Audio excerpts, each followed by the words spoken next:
Jerod Mayo is out after only one season as head coach of the New England Patriots.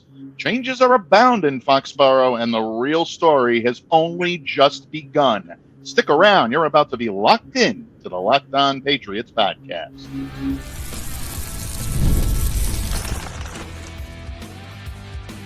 You are Locked On Patriots, your daily New England Patriots podcast. Part of the Locked On Podcast Network, your team every day. Hello to all of you Foxborough faithful. Thank you once again for making Locked On Patriots a daily part of your New England Patriots coverage. I'm your host, Mike Debate, and I cover your New England Patriots for Patriots Country. Reach out to me. Let me know what's on your mind on X at MDABATENFL. Long as you're out there showing some love to Locked On Patriots social media style, please follow our account there as well at LO_Patriots. And you can also find me where the skies are blue over on Blue Sky at MDABATENFL.bsky.social. And folks, today's episode is brought to you by our good friends over at LinkedIn Jobs. LinkedIn Jobs helps you find the qualified candidates you want to talk to, and they help you do it faster. Post your job for free at linkedin.com/LockedOnNFL. Terms and conditions apply. Pats fans, it was an interesting day in Foxborough on Sunday, January 5th, 2025. Rookie quarterback Joe Milton III passed for a touchdown. He ran for another in his NFL debut, but the New England Patriots cost themselves the number one overall pick in the NFL draft with a 23-16 win. That's right, folks. A win in this case was a bad thing. We're going to get into that in just a moment. But a 23-16 win over the AFC East champion Buffalo Bills. The Patriots now finish the season at 4-13, snapping a six-game skid, but a loss would have guaranteed them the top pick in the 2025 NFL draft. Instead, the Patriots now fall to fourth. And guess what, folks? That's not even the biggest story of the day. Far from it, because today we are going to be talking about the ouster of Jerod Mayo as head coach of the New England Patriots. We're also going to be talking about the Pats' victory. It feels like a defeat for a lot of you out there, and I don't blame you. We're going to talk about what it means for the Patriots this offseason and into their rebuild. And we're also going to break down the in-game action as well, as there were a handful of Patriots that had pretty impressive performances on Sunday. So settle in, Pats fans. You are not going to want to miss a single second of today's show, but we needed not only one, but two level-headed opinions, even-keeled voices, so I didn't waste any time. I went to the bench and I got the biggest bat that I could find. That is my good friend, the resident voice of reason here on Locked On Patriots, columnist extraordinaire at PatsFans.com, as well as being the co-host of another amazing Patriots podcast, Patriots 4th and 2, my good friend Steve Balestrieri. Steve, you always say, may you live in interesting times. We are certainly living in interesting times as we record this podcast on Sunday night, Paisan. Oh, my Lord. Yeah, I mean, what a crazy day. You know, they had one job today. You know, they've been losing consistently all year, and they just had to lose one more, and they turned around, you know, and again, they, like the Bills, they emptied their bench. They played a lot of young guys, and hey, the young guys were hungry. They showed it. And, you know, you have to give a tip of the cap to the Buffalo Bills because they tried really hard not to win this game. And we all know that. You know, you could tell by watching the game that the Bills had no interest whatsoever of winning today. And it was funny because, as you know, I listened to Bob Socci and Scott Zolak on the radio, and I just mute the sound of the television. And Zoe even said, the Bills are going to go down and score a touchdown here at the end of the game. And then go for two and throw it like 15 rows deep.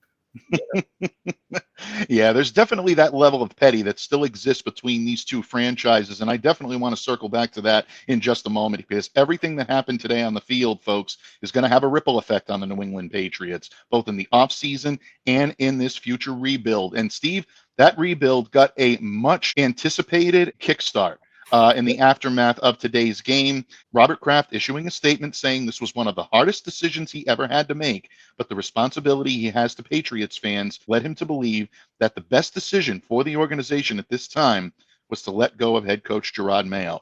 How surprised were you by the act itself, first, Steve, and how surprised were you by the timing? I would say the former was less surprising than the latter. Absolutely. I mean, we talked last week and I said I was kind of 50-50 that I thought they might let him go. And I think winning today was the final nail in the coffin, although I would venture to say their decision was already made, before today's game. And, I think the cat's out of the bag. Mike Vrabel changed his avatar, I guess you could say, today or yesterday. So, which kind of leads me to believe that they've already had conversations with Vrabel. I think it's just a formality at this point. But yeah, the fact that that they fired Mayo only an hour after the game, I think, the Krafts, they could sense the fan base turning, not only against Mayo and the team, but against them personally.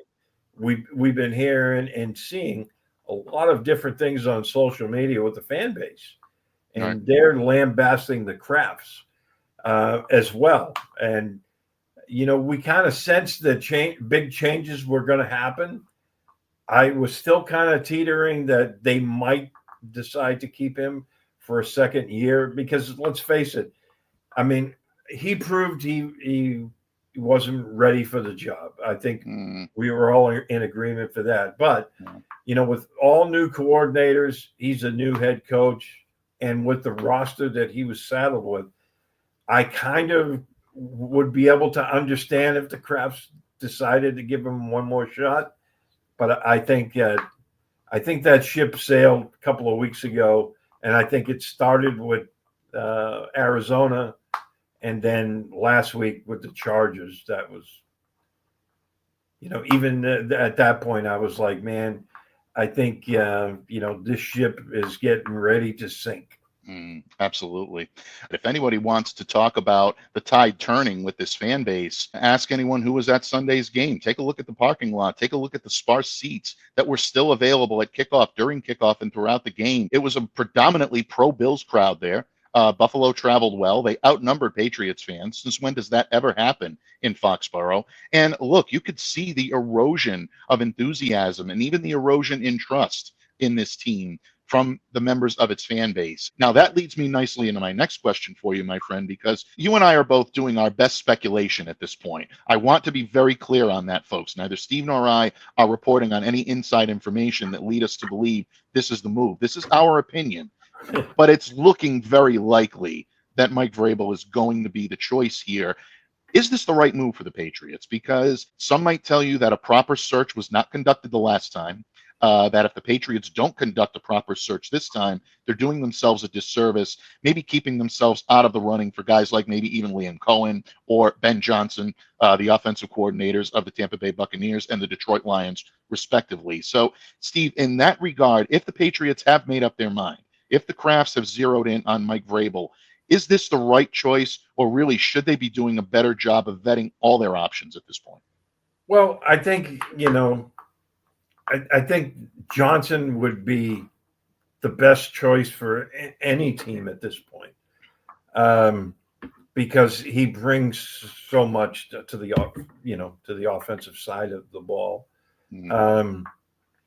But I think he's going to have his choice of jobs, and he's probably going to look for a team that's a lot closer, to building something than the Patriots are. I mean, They're basically stripping it down to the, to the floorboards here. But Vrabel makes so much sense for the Patriots. He played here. He was a tremendous football player for the Patriots. I remember he wasn't even a full-time guy with the Steelers. Right. And then, he was so smart. He was so versatile. He caught 11 touchdown passes from Tom Brady. And, besides being a great outside linebacker, Bill Belichick always talked about how smart a player Vrabel was. And we saw that in the coaching, once he became a head coach. But you look at that Tennessee team, I think you have to say that Tennessee, those Tennessee teams that he coached, I think they were all overachievers because they never had a very good roster. They never had what we call a franchise quarterback, but he got them to a AFC Championship game. And then it started to take a toll with the injuries the last 2 years, and that's why they let him go. But a lot of that, the reason they let him go was a lot of politics. And I know that the ownership in Tennessee was livid at him when they were on a bye and he came back here to go into the Patriots, team Hall of Fame. Right. And some of the comments he made were not looked upon very nicely by the ownership there. But I think he's kind of that nice mix between an authoritarian coach and a player's coach. He cuts them no slack. He calls them out when they screw up, but he's also one of those guys that, if you read that story in The Athletic this last week, about how the culture he built, that's the kind of culture the Patriots need to get back, and right on the money. I think there's no better person right now, that they could bring on other than him. Yeah, very well said. And I think you're right on the money when it comes to Vrabel because he brings the intangible that, unfortunately, Jerod Mayo did not bring to the table, nor did any of his coaches on his coaching staff, and that's experience. Say what you will about Mike Vrabel and the job that he did in Tennessee, but he does have experience coaching into the playoffs.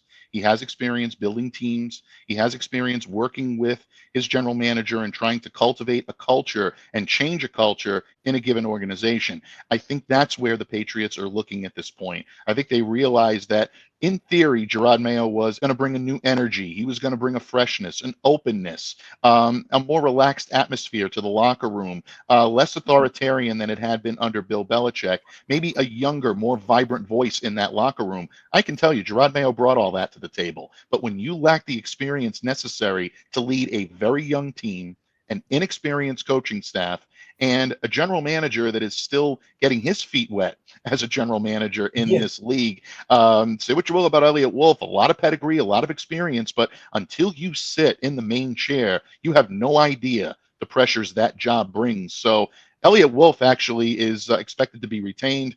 Our good mutual friend Andrew Callahan of the Boston Herald reporting that he will be back as executive vice president of player operations. But it's looking like the Patriots are cleaning house in all areas.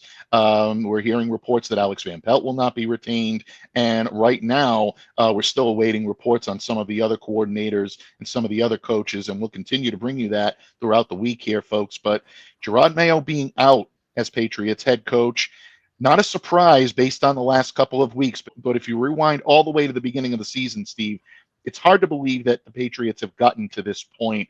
What do you think ultimately cost Mayo his job here in New England, and what are his prospects for a future? I'd like to believe that he still does have a future in coaching. I think he's too talented and too popular among his players to simply go quietly into that good night. Yeah. Well, first of all, I think, when it comes to Mayo, he's still a very young guy, and he might have been, well, he was, not might have been, he wasn't prepared for this responsibility yet. And I think some team will recognize, hey, look, this guy is a good defensive mind. He's, was a really good football player. He has that, and he encourages and is able to lift the players around him. Was it too early for him to be a head coach? Probably so. So I think somebody's going to give him a job. It might not be a coordinator job. He might go back to being a linebacker coach, but, he can pull off of this experience now. Where it went bad for him, I think, was really early in the process. You know, he was trying to be the anti-Bill, I think, a little too much. He was trying to be more open. And, you know, that's a really fine line that you have to walk, because sometimes you can say the wrong thing. And then we saw it many, many times with him where he has to walk back statements. And it started right off the bat for him. And, you know, I think it wasn't a lack of trying or smarts. I just think that, you know, replacing a legend like Bill Belichick was going to be an impossible situation, you know, for anyone that wasn't a very, very experienced head coach. And that was a mistake. I think maybe the Krafts thought they, you know, work around, but it proved to be too much for him. Yeah, exactly. And again, I do agree with you. I think that was the downfall of Jerod Mayo in this head coaching position, is simply lacking the experience necessary to not only be a head coach at the pro level, but also all the intangibles that come with being a head coach. And especially when you're trying to rebuild a franchise that has been a dynasty and recently been a dynasty.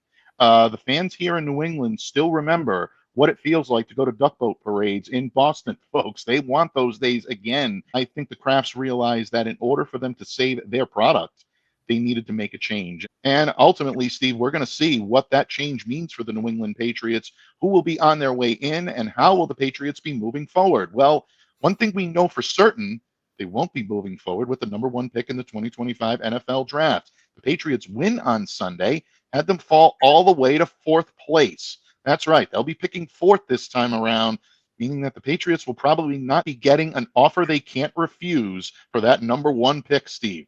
We're going to talk about the Patriots' loss of the number 1 overall pick and the impact it has on this franchise, not just from this offseason perspective, but as this rebuild moves forward. All this and more when this episode of the Locked On Patriots podcast continues. Proud part of the Locked On Podcast Network, your team every day. Locked On listeners, growing your small business in 2025 comes down to how well you can hire. And let's face it, better hires start with smarter insights. That's where LinkedIn comes in. With the strongest hiring data available, LinkedIn helps you identify the right candidates, giving you the confidence to make the best decisions for your business. I've used LinkedIn Jobs myself, and I can tell you it's a game changer when it comes to hiring the right fit. Small businesses are wearing a lot of hats, so every hire is crucial. LinkedIn gets that. That's why they connect you with the best candidates using data you won't find anywhere else. From unique skills and interests to the connections you share, LinkedIn helps you find the right person for the job. In fact, 72% of small businesses say LinkedIn has helped them find high-quality candidates. Hire smarter this year and find your next great hire on LinkedIn. Post your job for free at linkedin.com/LockedOnNFL. That's linkedin.com/LockedOnNFL. Don't delay, do it today to post your job for free. LinkedIn.com/LockedOnNFL. Terms and conditions apply. Locked On listeners, now that the new year is upon us, I have one question for you. Did Rocket Money help you find any subscriptions you forgot about or that you were paying for twice? Well, that definitely happened to me. I had a few subscriptions that I didn't even realize I was still paying for, and Rocket Money made it so easy to track them all down. It's like having a personal assistant for your finances. Rocket Money is a personal finance app that helps find and cancel your unwanted subscriptions. It also helps you to monitor your spending, and it helps you lower your bills so you can grow your savings. It brings everything together in one place, whether it's subscriptions, your spending habits, or even the goals you want to hit this year. Rocket Money has over 5 million users and has saved a total of $500 million in canceled subscriptions, saving members up to $740 per year when using all of the app's premium features. So don't delay, do it today. Cancel your unwanted subscriptions and reach your financial goals faster with Rocket Money. Go to rocketmoney.com/lockedon today. That's rocketmoney.com/lockedon. rocketmoney.com/lockedon. Patriots fans, thank you once again for joining us here today on Locked On Patriots as we continue to break down the Patriots' 23-16 victory over the Buffalo Bills in their season finale. The Patriots falling all the way to number 4 in the draft order. Yeah, that's right. Your New England Patriots now picking 4th in the 2025 NFL Draft. And, of course, the big news of Sunday, the ouster of Jerod Mayo as head coach of the New England Patriots after just one season. Joining me here today to break it all down, of course, is our resident voice of reason, Steve Balestrieri. And Steve, it's amazing. For 24 years, the New England Patriots pretty much knew 3 things. One, they knew their head coach was going to be Bill Belichick. They knew their starting quarterback was going to be Tom Brady. And they knew that they'd be picking toward the end of the first round of each of their respective years' drafts. Well, here we are, 5 days into 2025, and those fortunes have reversed significantly. The Patriots falling out of the top 3 into the top 4 now in terms of draft order is a big deal. This team had a great opportunity to maximize draft capital in a way they haven't been able to do so in quite some time. Holding the number 1 overall pick when you have your franchise quarterback is essentially holding the answers to an exam. You know, you've got that ability now to maximize and make all of this work for you. The Pats no longer have that. They're either going to stay put at this number 4 pick, or they'll trade it for maybe 1 or 2 picks, but you're not going to get the same type of haul that you would get having the number 1 overall pick. From a reasonable standpoint, Steve, because you are our resident voice of reason, how big of a deal, as a scale of 1 to 10, is it that the Patriots no longer have the number 1, and is there a chance that they can still maximize this number 4 pick to make it work for them moving forward?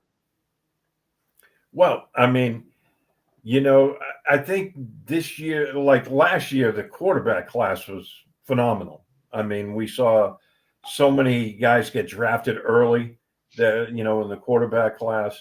And, I think it's proven to be a pretty accurate drafting scenario that we saw in the spring, because a lot of these guys are playing really, really well.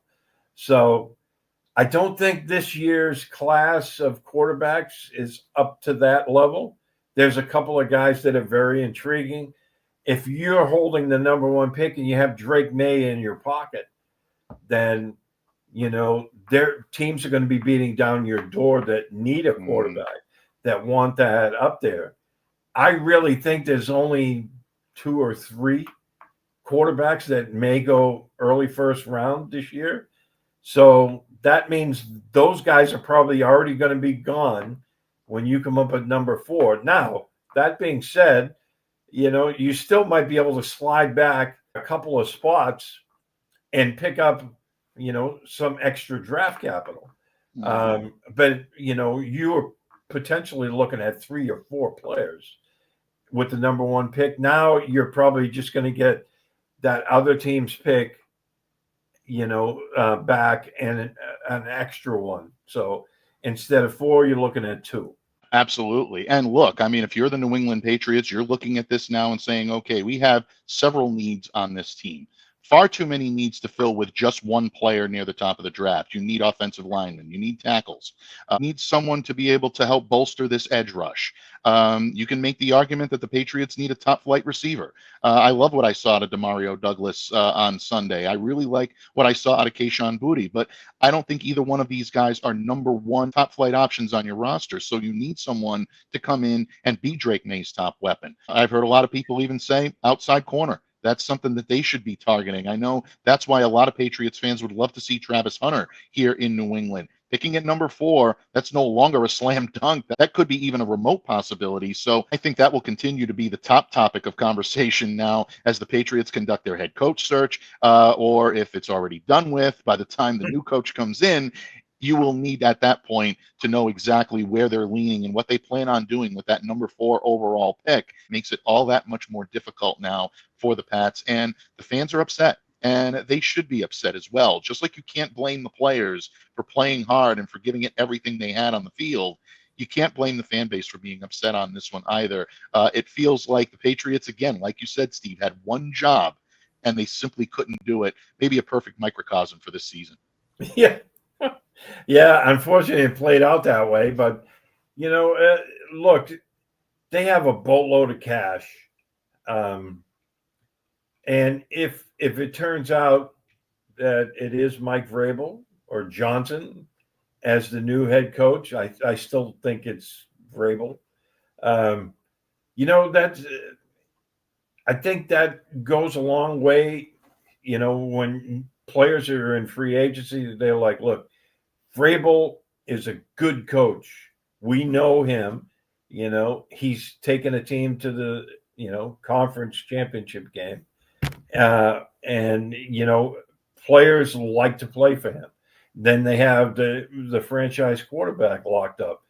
And, as I wrote the other day, and, starting in March, it's time to overpay because the Patriots aren't desired location anymore, But, by all means, overpay some of these, maybe a wide receiver like T. Higgins, a left tackle, a cornerback that's coming up. You have to look at who's going to be available and throw a boatload of money at their feet. Don't try to be competitive. Try to be over competitive. Yeah. And maybe they can fill a lot of these holes in free agency. And then, if you take care of just a few of those needs, when the draft rolls around, you're not picking for a position, you're picking best player available. Yeah, exactly. Very well said. And if you are doing that, then the New England Patriots can try to rebuild because let's face it, going with a new head coach, you're resetting now your schedule for rebuilding and for trying to return to, let alone prominence. Let's keep that aside for a second. Just return to some sort of respectability on the field when it comes to the New England Patriots. So still a little ways away, folks, for the New England Patriots returning to the glory days. But alas, that is the position they find themselves in heading into 2025. But if you want to hang your hat on a silver lining, and we always love to end things on a high note here on Locked On Patriots, Steve Balestrieri and I are going to do so in just a moment. There were a handful of players that turned in some very good performances on Sunday. We've already talked about a couple of them, and we'll continue to do so when this episode of the Locked On Patriots podcast wraps up right here on the Locked On Podcast Network, your team every day. Locked On listeners, from big upsets to game-winning drives, the NFL playoffs are better with FanDuel. Because right now, new customers can bet $5 and get $200 in bonus bets, guaranteed. That's $200 in bonus bets, win or lose. The FanDuel app gives you everything you need for live bets, same-game parlays, and so much more. The games may be in the books for your New England Patriots, but don't hesitate, not even for a second, to let your NFL fandom work for you on FanDuel. Just visit FanDuel.com to join today and get started with $200 in bonus bets. That's FanDuel.com. Make this playoff season unforgettable with FanDuel, an official sportsbook partner of the NFL.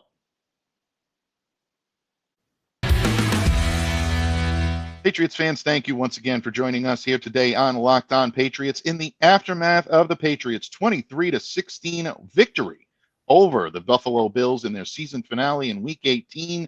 But that's about the best news that the Patriots had on Sunday. Everything else kind of gone downhill from there. The win, actually a loss in a lot of people's minds because the New England Patriots fell from first overall pick to fourth overall pick.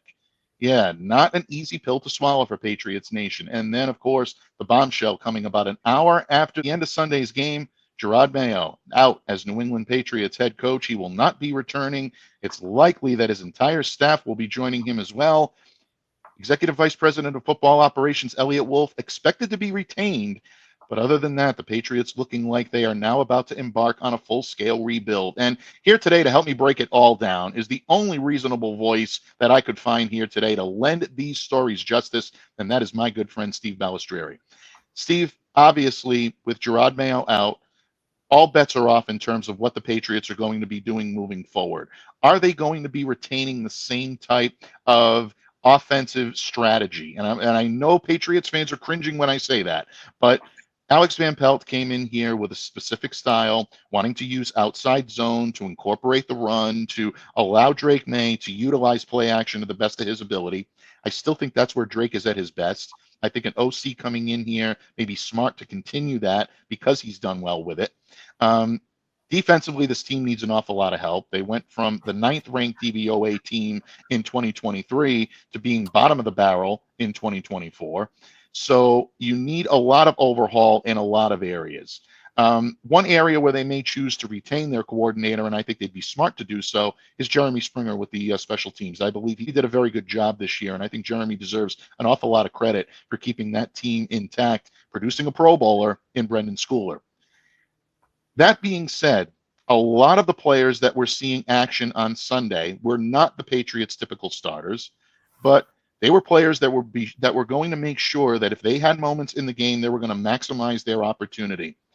Let's start with Joe Milton III. Obviously, a very good game for him. I have named him the locked player of the game, which means that for Locked On Patriots, folks, he was essentially the deserver of your game ball. 22 of 29 passing, 241 yards, 1 touchdown through the air, and another on the ground. Before we get into your other standouts of the game, Steve, what impressed you most about Joe Milton on Sunday? Because prior to Sunday's matchup, we hadn't seen any of Joe on a professional football field in a regular season setting. No, and I really liked the way he was. He was accurate with the ball. That was the big knock on him coming out. I thought he was accurate. I thought the way he saw the field was very impressive. We've been hearing from the coaches that he's been doing a fantastic job. Not only running the scout team, but he spends a lot of time on the virtual reality, and you could see it paid off. I thought he saw the field extremely well. We know he's big, he's athletic, and that cannon for an arm is just phenomenal. It is. I mean, that one play you and I were talking about it offline, it ended up getting called back. But that was one of the most incredible plays I've ever seen, because he was running all over the place, being chased, and on the run, he fired a football that had to have been going 75 miles an hour. We talk about that 95-mile-an-hour fastball, but that football had to be going 75 miles an hour. I've never seen a football on a straight line move that fast. I mean, that to me was like, oh my goodness, somebody's hands are going to hurt at the end of that play, because that thing was moving. But I just loved his whole game today. And granted, he was playing against the JV team of the Buffalo Bills. But hey, look, you play the games that are on your schedule, and you play the players that are out there. It was his first NFL action, and I think he passed that with flying colors. Without question. Absolutely. I thought Joe was great today. And again, I'm glad that you brought up the fact that he did play to his competition, because a lot of people will look at it and say, well, let's pump the brakes a little here. Joe was going against the Buffalo B team. You still have to go out there and make plays. And look, the knock on Joe Milton coming into this season, Steve, we heard it all throughout the preseason, and we heard it all throughout the draft cycle, was that his accuracy was going to be a major issue. I thought he was accurate today. I thought he threw the ball well. He found receivers. He put the ball in certain circumstances where only the receiver could get it. That's the mark of a quarterback that has tremendous growth and that has really grown into his abilities. So T.C. McCartney, Alex Van Pelt, I know a lot of Patriots fans are not really happy with the coaching staff right now, but that deserves a tip of the cap, because if they were able to help this kid with his mechanics to that level, it says something about what this team was able to do with someone with all the talent in the world, but just needed to have it harnessed in. So I was impressed with that. He was threading the needle on a lot of these passes. He was very impressive off the rollout. We knew that he could extend plays with his legs, but in order for him to still be able to find open receivers on the rollout when he had to move around, I thought was very impressive. And then, of course, in the 4th and 1 situations where you have him sneak and you have him be able to use that big body and that athleticism and that strength to his advantage, he was able to do all of that. So I was very impressed by what I saw with Joe Milton. Obviously, if you're the Patriots, you're looking at it and saying, wow, what a good 1-2 combination we've got in the quarterback room. Drake is your obvious starter. I don't think anyone is suggesting otherwise, but Yeah. to have someone with Joe Milton's talent and ability on the bench is truly a weapon and an asset. So keep an eye on that, Pats fans. At the very least, I think he opened up a lot of eyes throughout the league. Who knows? Maybe a quarterback-hungry team mid-season gives the Patriots a call and says, hey, you got a very dynamic player on that bench. Maybe, then Elliott Wolf kind of puts his Godfather hat on and says, well, make me an offer I can't refuse, and we'll see what we can do. Exactly. You want to do business, Steve? Let's do business. But before we take our leave from the Patriots' victory on the field, which again feels like a loss, but it is a victory, folks. Technically, this is a Victory Sunday night, Victory Monday episode. There were a handful of Patriots that did have a pretty good game on Sunday, leading you to believe that heading into 2025, they might be hitting their stride at the right time. Who stood out to you and why? Well, I think, Booty, whatever you want to call him, he had his first 100-yard game. That touchdown pass he caught was really nice. He slipped behind the defenders. Milton was flushed to his right, and he threw across his body, which you're not supposed to do. But when you have that kind of arm strength, you can get away with doing that. I wouldn't suggest it all the time, but you can get away with that. And, he put the ball out there.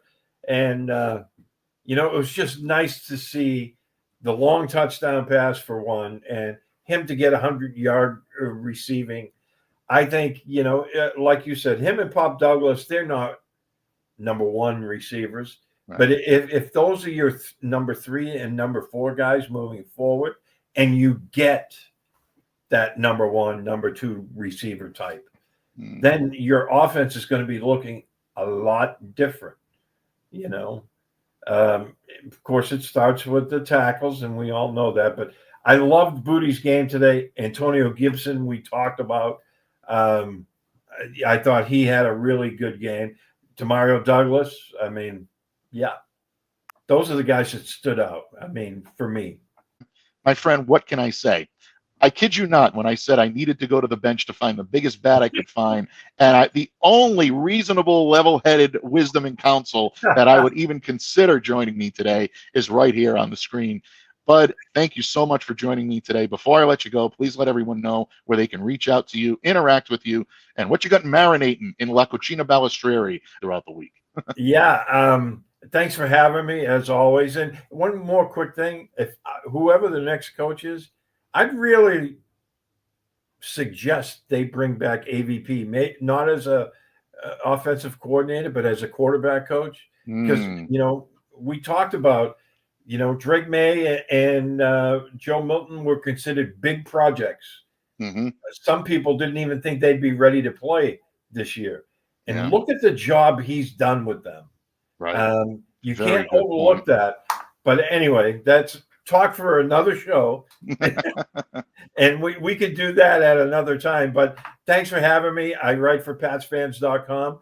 I'm going to be busy tonight, as we all know. There's so much going on. Derek and I are doing a podcast, about 10 or 10:15 tonight. So we'll go from there. But, hey, may you live in interesting times, my friend. And thank you for having me. You do such a great job here. Always a pleasure. Thank you, my friend. That means the world to me. And one of the reasons why I enjoy doing this show so much is getting a chance to talk football with such great minds and such great people, such as yourself, Thomas Murphy, Dan Kelly, who joined me on Friday, and all of the numerous hosts that we have throughout the Locked On Podcast Network, folks. Again, we are only scratching the surface when it comes to the New England Patriots offseason. The games may be in the books. We will continue to break down the Patriots coaching search. We will break down the Patriots draft prospects, free agency, all of that still yet to come here on Locked On Patriots. We're not taking any days off as we march toward the 2025 NFL Draft, so keep it right here on Locked On Patriots, a proud part of the Locked On Podcast Network. On behalf of my good friend Steve Balestrieri, I'm Mike Debate, reminding all of you to stay safe, to stay well, to be the change you wish to see in the world. Have a great day, everyone, and we'll see you back here again tomorrow on Locked On Patriots.